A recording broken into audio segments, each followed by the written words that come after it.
Assalamualaikum warahmatullahi wabarakatuh. Alhamdulillah wassalatu wassalamu ala rasulillah. La haula wa la quwata illa billah. Sahabat sekalian, kita berjumpa lagi di dalam program Cangkir Tasawuf episode 185. Kita akan melanjutkan bagian akhir dari kajian kita selama beberapa episode ini terkait dengan Al-Quran sebagai asyifa. Quran menjadi penyembuh, memberikan petunjuk dan bimbingan kepada kita agar kita menjalani kehidupan ini dengan sehat, dan ketika sakit maka kita memiliki arah bagaimana caranya supaya mendapatkan kesembuhan itu. Kita sudah mengkajinya secara mendetail di dalam beberapa episode, dimulai dari hal yang bersifat fisikal yang diajarkan oleh Al-Quran. Al-Quran mengajarkan bagaimana memilih makanan yang sehat, yang halalan toyiban misalnya. Itu masuk di dalam kriteria yang pertama. Kesehatan berbasis pada pendekatan yang fisikal. Kita harus mencermati, harus memilih, harus bisa mengkonsumsi makanan-makanan yang sehat. Dan bukan hanya makanan yang sehat, tetapi pola makannya juga harus sehat. Halalan toyiban lebih kepada materialnya, tetapi di ayat yang lain atau di sejumlah ayat digambarkan kulu wasrobu wala tusrifu. Makan dan minumlah kalian, tetapi jangan berlebihan. Ya, jadi itu diajarkan oleh Al-Quran, pendekatan yang bersifat fisikal material. Yang kedua, masih terkait dengan fisikal itu, yang diajarkan adalah mengatur pola aktivitas. Bahwa tubuh kita ini memiliki keterbatasan-keterbatasan. Tidak boleh menabrak keterbatasan itu. Juga memiliki irama, memiliki ritme yang disebut sebagai bioritmik atau ritme sirkadian tubuh. Kalau kita menabrak irama itu, maka tubuh kita bakal sakit. Itu diajarkan oleh Al-Quran dalam sejumlah ayat, dan kita sudah membahasnya dalam episode-episode yang lalu. Itu yang pertama. Yang kedua, diajarkan oleh Al-Quran adalah pola pikir, mindset, bahwa ternyata pikiran itu memiliki pengaruh yang sangat besar terhadap kesehatan badania dan juga kesehatan kejiwaan atau psikologis batiniah kita. Dan ilmu pengetahuan modern, ilmu kedokteran, memberikan gambaran dan bukti-bukti terkait dengan banyak penyakit-penyakit bermunculan disebabkan oleh pikiran, kejiwaan terlebih dahulu yang tidak sehat, dan kemudian memunculkan masalah pada fisiknya. Disebut sebagai penyakit psikosomatik.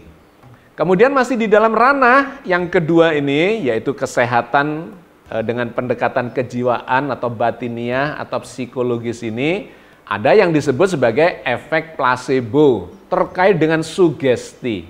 Bahwa sugesti pikiran yang positif itu akan memunculkan efek mekanisme di dalam tubuh. Kalau seseorang itu sakit tetapi dia yakin dia akan sembuh, maka itu akan berproses menuju pada kesembuhan. Terhadap model-model terapi, obat-obatan, peralatan, bahkan pelaku, subjek yang menerapi dia begitu yakinnya, maka itu akan membantu proses kesembuhannya. Bisa sampai 40%, bahkan dalam kasus-kasus tertentu bisa sangat dramatis. Lebih dari itu, efek placebo bisa menyembuhkan sejumlah penyakit. Dikarenakan memiliki sugesti, keyakinan, bahkan keimanan kepada Allah bahwa dia akan bisa mengatasi masalah kesehatannya itu. Kemudian masih di kelompok yang kedua terkait dengan penyembuhan terapi secara pikiran, maka kita mengenal yang disebut sebagai navigasi bawah sadar. Bahwa mekanisme kesehatan di dalam tubuh kita ternyata bisa dinavigasi dengan kata-kata. Saya sudah menjelaskan di episode yang lalu dalam penelitian yang saya lakukan bahwa orang yang dihipnosis berada dalam kondisi trans, baik trans ringan maupun deep trance yang sangat dalam, dan itu akan semakin bagus. Mekanisme kesehatan di dalam tubuhnya bisa dinavigasi, dikendalikan dengan kata-kata dari luar. Maka ini menunjukkan bukti bahwa doa, zikir, permohonan kepada Allah untuk mendapat kesembuhan ketika dilakukan dengan cara tepat pada tingkat kesadaran yang tepat, itu akan berdampak sangat signifikan. Bahwa kemudian ada orang mengatakan, itu kan hanya soal kepercayaan. Ya karena dia tidak percaya, maka itu tidak terjadi. Tetapi ketika dia percaya dan melakukan mekanisme itu, terbukti secara ilmiah bahwa itu bisa memiliki dampak signifikan pada penyembuhan seseorang. Itu di ranah yang kedua, pendekatan secara psikologis. Dan yang ketiga, sebagiannya sudah kita bahas dan hari ini akan kita lanjutkan, yaitu adalah intervensi energi. Intervensi energi ini adalah menginduksi, meresonansikan energi dari luar diri si pasien atau orang yang sedang diterapi itu. Seseorang yang sudah tidak berdaya karena sakitnya dan sistem energi di dalam tubuhnya lemah, itu membutuhkan pasokan atau stimulasi atau intervensi energi dari luar dirinya. Nah, itu bisa dilakukan dalam banyak bukti ilmiah. Memang tubuh manusia ini sesungguhnya adalah sistem energial.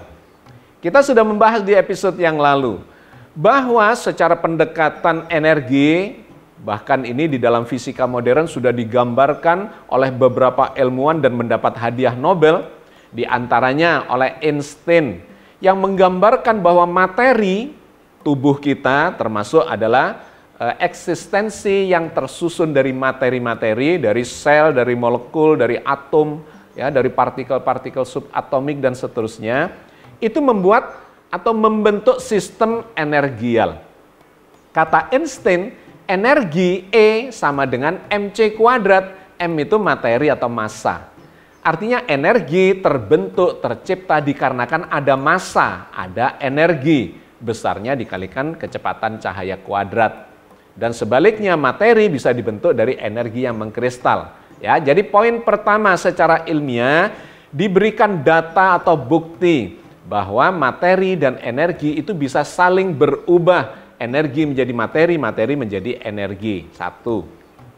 Yang kedua digambarkan oleh ilmuwan yang juga mendapatkan hadiah Nobel. Dia adalah ilmuwan Perancis yaitu Louis de Broglie atau Louis de Broglie, di mana dia ini menggambarkan bahwa seluruh materi itu sesungguhnya memiliki sifat gelombang.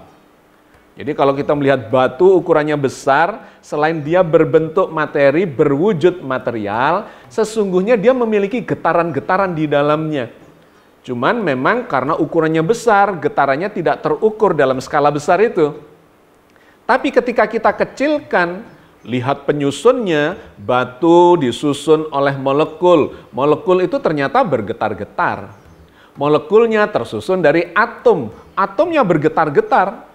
Atom itu tersusun dari inti atom dan elektron. Elektronnya bergetar-getar, inti atomnya bergetar-getar.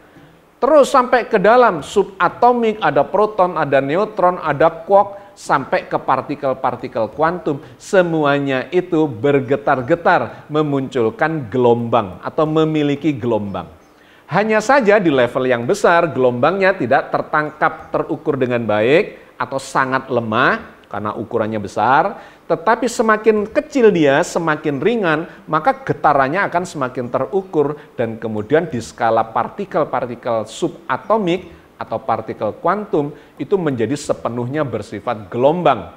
Nah, de Broglie ini mengatakan bahwa setiap partikel itu sesungguhnya memiliki dua sifat itu, yaitu sifat material atau sifat partikel dan sifat gelombang. Pada skala kuantum itu, maka keduanya bisa diukur Mau diukur materinya bisa, dia memiliki efek tertentu, dan ketika diukur gelombangnya juga bisa. Nah, sahabat sekalian, ini menjadi poin yang sangat penting terkait dengan adanya getaran-getaran yang mengandung energi, memunculkan medan energi atau medan gaya sampai di level kuantum itu. Termasuk pada tubuh kita yang tersusun dari molekul, atom, dan sampai ke tingkat kuantum, itu sesungguhnya ini adalah sistem energi. Kemudian disempurnakan lagi oleh ilmuwan dari Austria namanya Erwin Schrödinger. Dia memformulasikan, membuat rumus Schrödinger ya, berbasis atau berdasar pada namanya. Karena rumus ini kemudian sangat dominan ketika kita mempelajari ilmu kuantum. Formulasi terkait dengan sifat gelombang dari partikel-partikel atau sebaliknya sifat partikel dari gelombang-gelombang. Nah, sahabat sekalian, saya cuma ingin menunjukkan secara umum bahwa tubuh manusia yang kelihatannya fisikal dan kita seringkali terjebak mengira ini hanya bersifat material saja, sesungguhnya memiliki sifat gelombang, memiliki sifat energial, dan kemudian memunculkan getaran-getaran. Nah, energi itu bertingkat-tingkat mulai dari yang paling kasar sampai ke paling halus. Setidaknya ada 5 energi yang kita bisa mendeteksi keberadaannya pada diri manusia ini. Yang pertama yang disebut sebagai energi mekanik. Otot kita, gitu ya. Otot kita ini adalah energi mekanik. Ketika kita memukul sesuatu kemudian pecah, energi yang muncul itu adalah energi mekanik berasal dari otot kita. Lebih halus, di level yang lebih kecil, lebih halus dari otot itu adalah penyusunnya, yaitu di level molekul-molekul kimiawi atau atom-atom kimiawi. Di level molekul dan atomik ini ada yang disebut sebagai energi kimia, bisa menghasilkan energi panas yang meleburkan misalnya. Kalau di dalam tubuh kita itu muncul di level kelenjar-kelenjar, enzim, atau kelenjar-kelenjar hormonal. Itu menghasilkan energi yang bersifat kimiawi. Lebih halus dari energi mekanik. Kalau dikecilkan lagi, maka tubuh kita akan menghasilkan yang disebut energi elektromagnetik. Munculnya dari subatomik, dari elektron-elektron. Tubuh kita memiliki triliunan bioelektron. Elektron yang ada di dalam makhluk hidup disebut sebagai bioelektron atau disingkat bion. Nah, dari dinamika bioelektron itu muncullah energi elektromagnetik, kelistrikan, dan kemagnetan. Sifatnya semakin menuju pada gelombang dibandingkan dengan material. Kalau Anda lagi uji coba dengan energi listrik misalnya, dicolokkan ke colokan listrik, apa yang keluar? Itu cuma gelombang listrik, medan elektromagnetik, yang kemudian bisa menghasilkan bermacam-macam energi, bisa jadi panas, bisa jadi energi mekanik, berputar, bisa jadi pendingin, bisa jadi energi macam-macam dengan peralatan-peralatan elektronik yang kita miliki itu. Ini lebih halus, ada di level menengah, yang disebut sebagai energi elektromagnetik. Nah, lebih halus dari itu ada di level inti atom. Kalau tadi ada di atomik, sekarang masuk ke inti atom, ke partikel-partikel subatomik, proton, neutron, dan seterusnya. Dan lebih kecil lagi, lebih halus lagi, ada di level kuantum. Ada medan kuantum. Di mana medan kuantum itu dihasilkan oleh partikel-partikel kuantum. Ada yang namanya foton menghasilkan elektromagnetik. Ada yang namanya gluon menyusun inti atom. Ada yang namanya WZ boson menyusun partikel-partikel di level subatomik itu. Dan yang paling halus adalah yang disebut sebagai graviton, di mana dia menghasilkan energi atau medan gravitasi. Nah, semua itu ada di dalam diri kita. Tubuh kita di bagian yang paling halus adalah di level kuantum, lebih besar ke level subatomik, lebih besar ke atom, ke molekul, ke seluler, ke organ, sampai ke seluruh tubuh. Sehingga di dalam waktu yang bersamaan, sesungguhnya kita ini memiliki semua energi itu. Apakah kita bisa menggunakannya atau kapan kita bisa menggunakannya bergantung pada kemampuan orang itu. Pada orang yang berlatih tenaga kasar, dia memiliki kekuatan mekanik, energi mekanik dengan otot-ototnya. Maka dia lebih hebat dibandingkan orang yang tidak berlatih tenaga kasar atau tenaga otot itu. Dengan bodybuildingnya, dengan angkat beratnya dan seterusnya, itu adalah melatih otot-ototnya. Tetapi orang yang kemudian lebih halus melatih tenaga dalam misalnya, ya ada tenaga kasar, ada tenaga dalam, atau tenaga yang lebih halus. Muncul dari mekanisme gelombang elektromagnetik. Nah itu akan bisa menghasilkan tenaga seperti menyetrum orang ya. Ada tubuh seseorang itu bisa menyetrum. Saya punya seorang kenalan yang dia bisa melakukan terapi hanya dengan menyentuh begini dan menghasilkan denyut listrik, getaran listrik. Nah itu bisa digunakan untuk menginduksikan energi listriknya atau mungkin energi magnetiknya kepada seseorang yang memiliki ketidakseimbangan secara elektromagnetik tubuhnya. Dari mana itu dihasilkan? Yaitu dihasilkan oleh elektron-elektron yang ada di dalam tubuh kita dan itu bisa diinduksikan, bisa diresonansikan, bisa digunakan untuk menata ketidakseimbangan energi pada orang lain. Ya, jadi itu adalah energi yang lebih halus lagi. Nah, lebih halus lagi dari itu bisa dimunculkan dari level inti atom dan ujung-ujungnya dari kuantum. Hari ini kita akan membahas terkait dengan yang kuantum itu lebih jauh dikaitkan dengan yang disebut sebagai energi makna. Karena ada yang mempertanyakan di dalam forum kita, Pak Agus, sebetulnya kalau Al-Quran itu memang diperintahkan dibaca diulang-ulang, ya berulang kali dibaca, apakah itu bukan mantra? Apa bedanya dengan doa?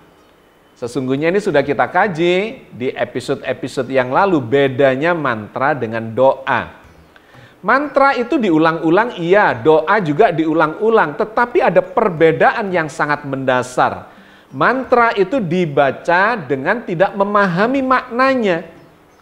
Tidak paham maknanya pun, dibacalah mantra itu 1000 kali, 2000 kali, dan seterusnya. Itulah mantra.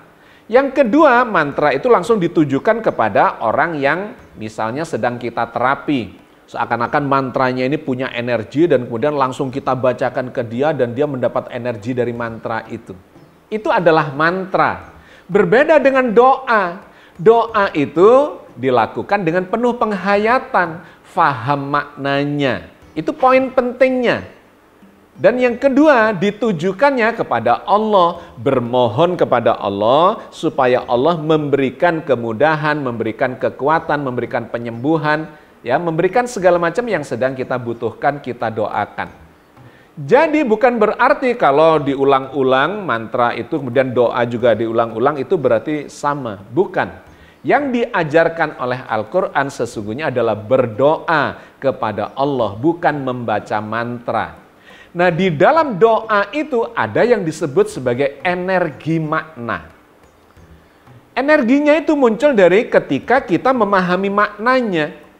Secara sederhana saya contohkan misalnya, ketika Anda membaca Alhamdulillah tanpa faham, dengan membaca Alhamdulillah tapi dengan kefahaman, itu beda energinya. Orang yang membaca Alhamdulillah, misalnya dia tidak tahu apa makna Alhamdulillah, kemudian mengulang-ulang bacaan Alhamdulillahnya itu, Alhamdulillah, Alhamdulillah, Alhamdulillah, Alhamdulillah, Alhamdulillah, misalnya begitu ya, dalam zikir, dia tidak merasakan energi apapun. Tidak ada dampak apapun di dalam pikirannya, di dalam sistem energi tubuhnya. Tetapi orang yang membaca Alhamdulillah dengan penuh penghayatan, Alhamdulillah, terima kasih ya Allah, bersyukur sudah Engkau berikan karunia ini dan seterusnya. Itu ada energinya. Dan itu kalau dilihat di depan kamera aura, ya kebetulan saya punya klinik aura, dilihat di depan kamera aura, orang yang mengucapkan kalimat zikir, kalimat doa tidak paham, itu auranya, energinya rendah. Sedangkan orang yang mengucapkan dengan penuh penghayatan, itu memunculkan energi yang tinggi, frekuensi yang tinggi, dan menghasilkan energi yang tinggi. Bahkan ketika diulang-ulang, itu bisa meningkatkan terus energinya, bertumpuk-tumpuk semakin tinggi dan semakin besar. Dari warna merah yang energinya rendah, yang itu hanya dimiliki orang yang membaca mantra tanpa paham maknanya, diulang-ulang tetap aja merah. Tetapi ketika dia paham maknanya, maka diulang-ulang itu akan menumpuk energinya dari merah ke jingga, kuning, hijau, biru, nila, ungu sampai warnanya putih. Itu menunjukkan bahwa ada energi yang disebabkan oleh pemahaman dia terhadap makna kalimat-kalimat yang dia baca itu. Bergantung pada level penghayatannya, akan bisa menghasilkan energi sebesar apa. Mulai dari yang bersifat mekanik sampai yang bersifat kuantum. Di level kuantum itu efeknya bisa menjadi sangat luar biasa karena sedemikian halusnya dan kemudian memunculkan energi yang membesar seiring dengan level yang dia berada. Allah menggambarkan terkait dengan getaran-getaran yang muncul mulai dari level kejiwaan sampai muncul ke level fisikal, sampai ke kulit-kulitnya. Kita sudah membaca ayat terkait dengan itu, ada di dalam surat Az-Zumar ayat 23. Allah menggambarkan orang yang berzikir, berdoa dengan penuh penghayatan, itu bergetar jiwanya dan bergetar fisiknya sampai ke kulit-kulitnya. Allahu nazzala ahsanal hadisi kitaban mutasyabihan mathaniya, taksyairu minhu juludul ladzina yakhsawna rabbahum. Tsumma talinu juluduhum wa qulubuhum ila dzikrillah. Dzalika hudallahi yahdi bihi may yasha. Allah telah menurunkan perkataan yang paling baik, yaitu Al-Qur'an, yang serupa mutu ayat-ayatnya lagi berulang-ulang. Bergetar karenanya kulit orang-orang yang takut kepada Tuhannya. Kemudian menjadi tenang kulit dan hati mereka di waktu mengingat Allah. Itulah petunjuk Allah. Dengan kitab itu dia menunjuki siapa yang dikehendakinya. Ayat ini menggambarkan bahwa di dalam kalimat-kalimat, di dalam ayat-ayat Al-Quran itu ada energinya. Bagi siapa? Bagi orang yang takut kepada Allah, kata ayat ini. Bagi orang yang memahami maknanya. Hanya orang yang paham makna lah yang takut. Kalau dia tidak paham ya pasti tidak memiliki rasa takut. Seperti anak kecil tidak paham api itu panas dan bisa membakar, maka dia tidak punya takut. Yang takut kepada api adalah orang yang sudah tahu dampak dari bagaimana api itu bisa membakar, memanaskan, menghanguskan, dan menghancurkan. Kefahaman itu akan memunculkan getaran di dalam jiwanya dan memunculkan energi yang merambat ke seluruh tubuhnya, digambarkan oleh ayat ini. Tsumma talinu juluduhum wa qulubuhum. Itu bisa merambat dari hatinya sampai ke kulit-kulitnya.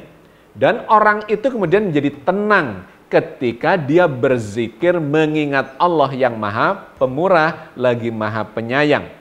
Getarannya akan berbeda seiring dengan penghayatan, seiring dengan kefahaman atas apa yang sedang diucapkan, sedang dizikirkan, sedang didoakan.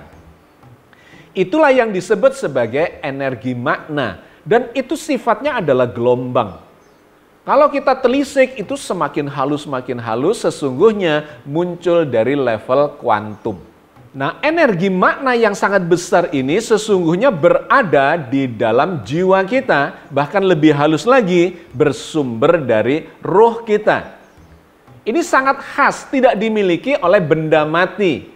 Ini bisa dieksplor oleh orang-orang atau oleh makhluk hidup pada manusia terkait dengan tingkat kefahamannya, terkait dengan keimanannya, dengan keyakinannya, dengan ketakwaannya, dengan kepasrahannya. Semakin mendalam itu maka semakin besar energi yang bisa dieksplor dari sana.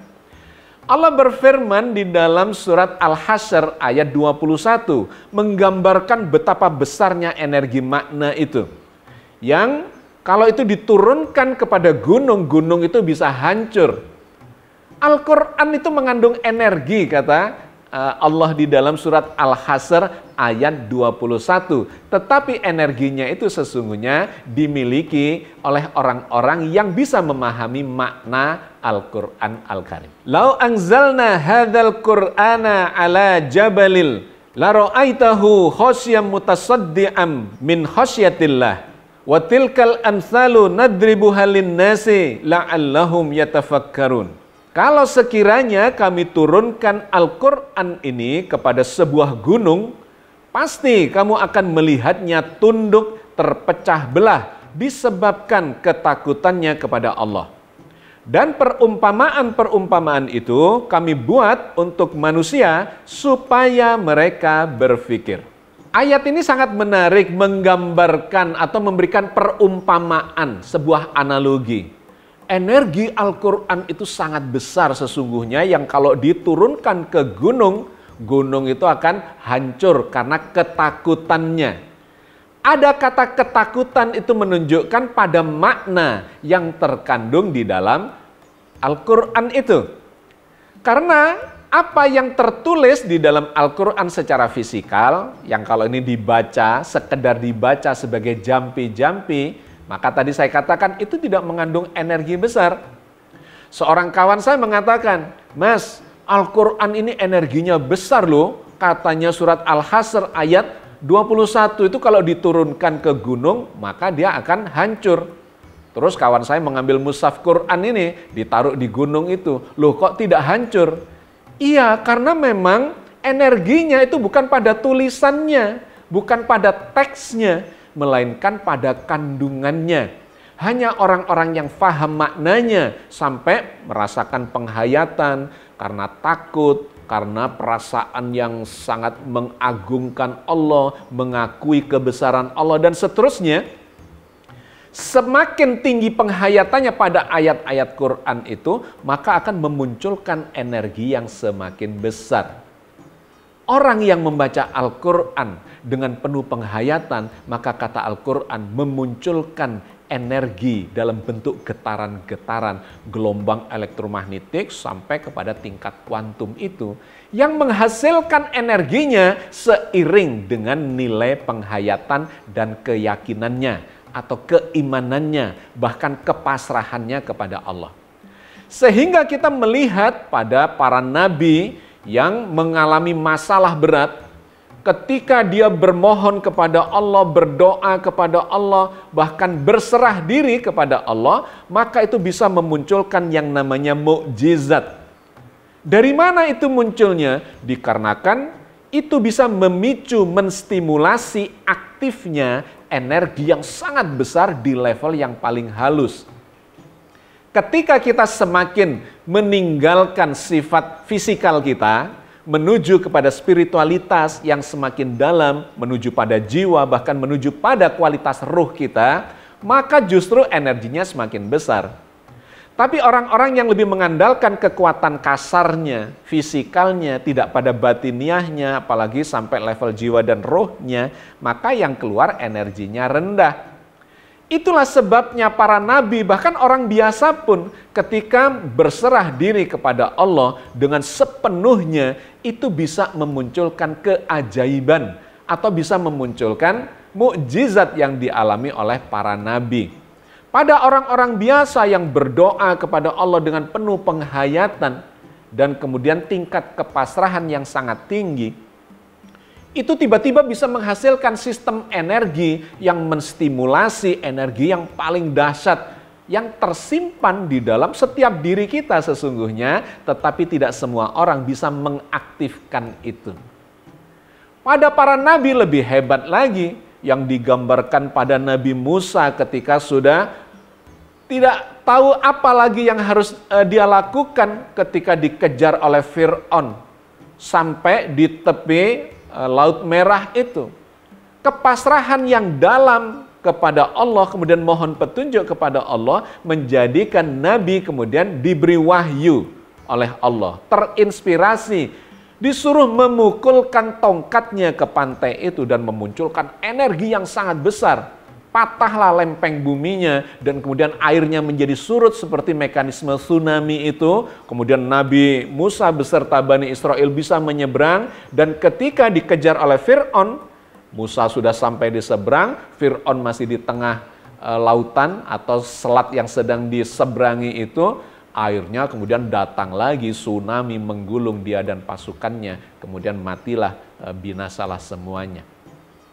Di level kepasrahan yang sangat mendalam bisa memunculkan energi yang sangat besar atas izin Allah. Tentu saja dikarenakan levelnya itu sudah di luar kemampuan normal manusia pada umumnya. Termasuk apa yang dilakukan oleh Nabi Isa ketika beliau digambarkan Al-Quran bisa membuat burung dari tanah ditiupi menjadi hiduplah burung itu.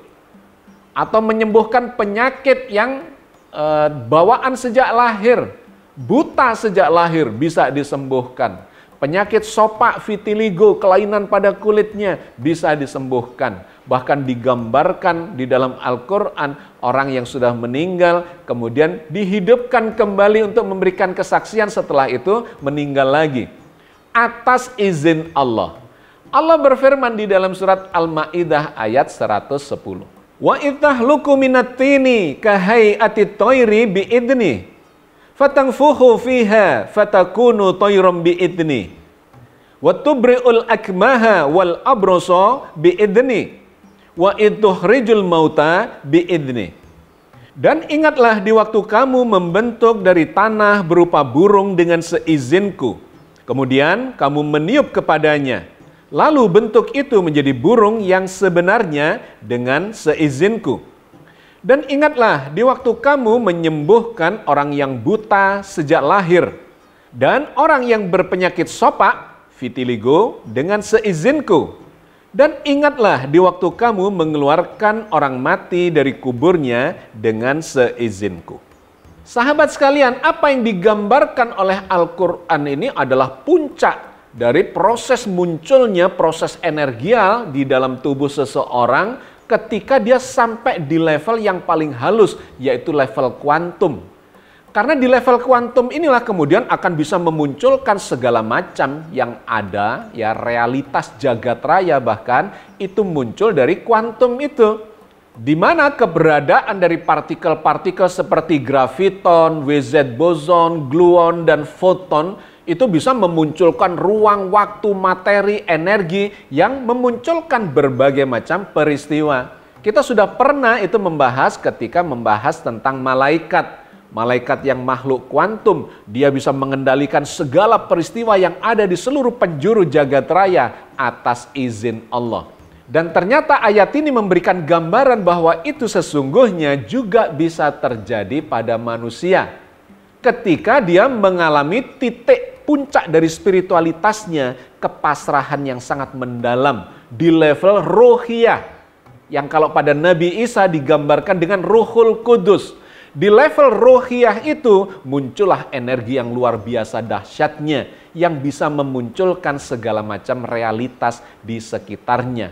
Bisa membentuk burung, bisa memunculkan ular dari tongkatnya Nabi Musa, bisa memunculkan tsunami akibat pukulan tongkat Nabi Musa. Dan seterusnya itu dimungkinkan terjadi kata Al-Quran karena disampaikan secara eksplisit atas izin Allah.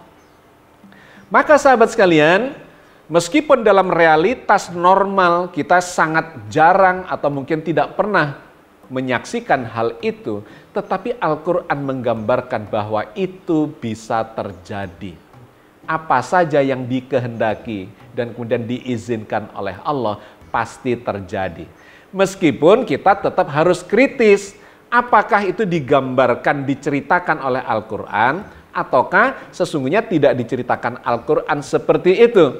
Hanya yang diceritakan oleh Al-Quran itulah yang memang terjadi. Sedangkan yang lainnya, meskipun Allah bisa saja melakukan apa saja, ketika Allah tidak menceritakannya di dalam Al-Quran, ya tentu saja itu tidak kemudian bisa kita klaim apapun bisa terjadi ketika Allah menghendakinya.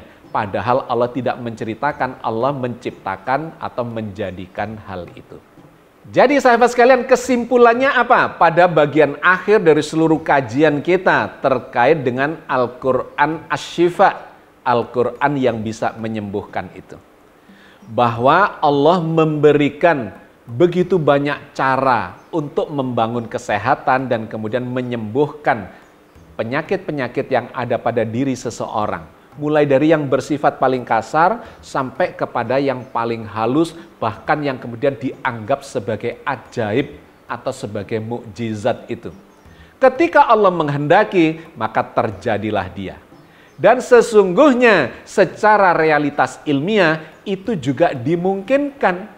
Ketika kita sudah belajar tentang mekanika kuantum, tentang ilmu kuantum, di mana dari dinamika kuantum, dari fluktuasi kuantum itu terbentuklah segala realitas yang ada di jagat raya ini, di non jauh di sana, bahkan di dalam skala yang sangat dekat dengan kita, mikrokosmos, inner kosmos yang terjadi pada diri kita sendiri. Saya kira kita cukupkan kajian kita sampai di sini terkait dengan apa yang diajarkan oleh Al-Quran untuk memahami diri kita, khususnya lagi adalah terkait dengan kesehatan kita, dan apapun yang kita alami sebagai masalah kesehatan, ketika kita bermohon kepada Allah, melakukan usaha-usaha yang diajarkan, mulai dari yang bersifat fisikal, pikiran, sampai kepada pembentukan keseimbangan sistem energial di dalam tubuh kita, maka itu akan menjadi jalan kesehatan dan kesembuhan bagi kita semua. Atas izin Allah Azza wa Jalla. Billahi taufiq wal hidayah. Assalamualaikum warahmatullahi wabarakatuh.